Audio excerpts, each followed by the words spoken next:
Loose leaf. Do you have a notebook Wait, here? can I get Davis? Yeah, I do, but Can I get Davis? Please write it in here. That's not Davis. Okay. Wait, that is Davis. That's Davis back there? That is Virgil Vector. Oh, can I get Davis? Sure. I think he's pretty sure for that. He's a student today. Whoa. Yes, very scholarly, just like you think. Everybody. No, What was something about yo, miss? wow. What was something that you So, Get a clowns. clowns valid. Okay, they're scary. Motherfuckers get shit on. The dark. The dark. Okay, me too. Anyone else scared of anything? nothing. I'm just scared of mouses. I was scared of my mom. Yeah. That's okay. All very. Yep. All very typical fears. I was also scared of the brain from Arthur. I don't really know why, but it was. The what? The brain from Arthur.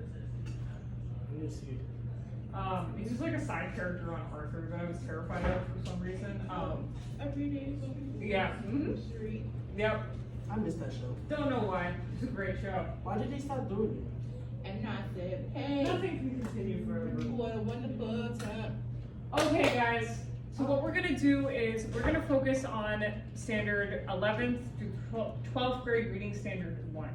Oh, Yeah. which is cite strong and thorough textual evidence to support analysis of what a text says, which you guys have been doing, explicitly and implicitly. We've talked about those words before. We're gonna dive into more of what they mean outside of just characterization. And we're going to make logical inferences, including determining where the text is ambiguous. Do we know what ambiguous means? No. Okay, so if we don't know what ambiguous means kind of determining like when something's not certain. Yeah.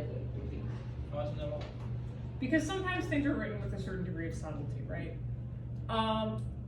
And we're also going to develop questions for deeper understanding and further exploration. So, what are we doing today? What does that mean? living life to the fullest. So, students will be able to identify implicit and explicit details in Ken Powell, using them to make inferences about the text. So we're going to talk about what that means in a little bit. So what do implicit and explicit mean again? This should look familiar, but we're going to talk about what the actual words mean, because previously we've talked about implicit and explicit characterization. We're just going to look at the dictionary definitions of the word.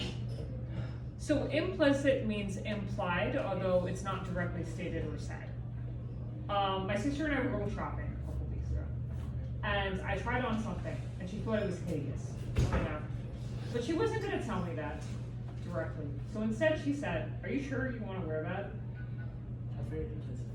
That's implicit. If she had said, "That dress looks bad, why would you wear that?" That is explicit. That comment, "Are you sure you want to wear that?" doesn't really mean anything on the surface. But I'm kind of making that judgment. It's sort of implied that the outfit is ugly. Explicit, there's nothing left to the imagination. You're not making any judgment. They're telling you directly. That outfit is ugly. So we're going to review implicit versus explicit characterization. This should look familiar because of Balboa.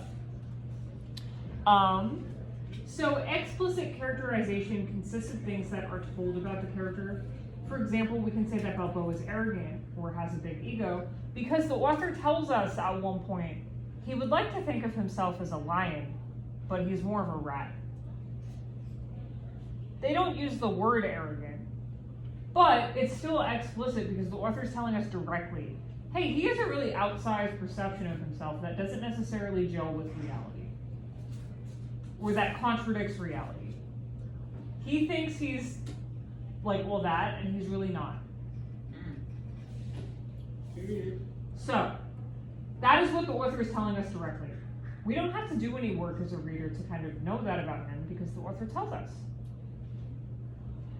Implicit is when we make judgments about the character based off of things they say and do. For example, Balboa, we could say he's arrogant or has a big ego because, in addition to the explicit characterization, you know, he thinks he's a lion, he's more of a rat.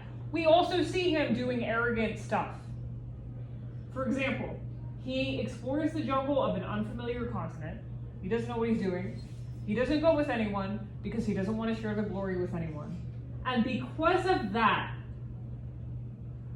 we can make the inference that he's arrogant. So that's implicit. Okay. So in addition to characterization, authors use implicit and explicit details all the time. Not just in regards to characterization, also with stuff like plot. So authors combine implicit and explicit details so that we can make inferences or judgments about what's going on.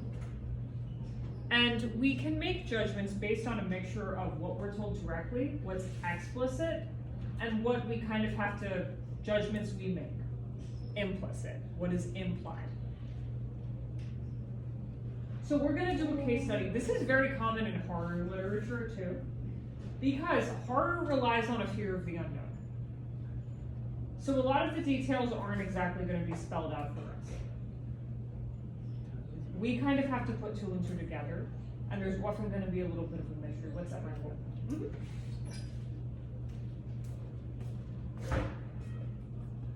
So we're going to do a case study with a story called The Keyhole. It is a story that combines both implicit and explicit details. We're going to examine how it does that.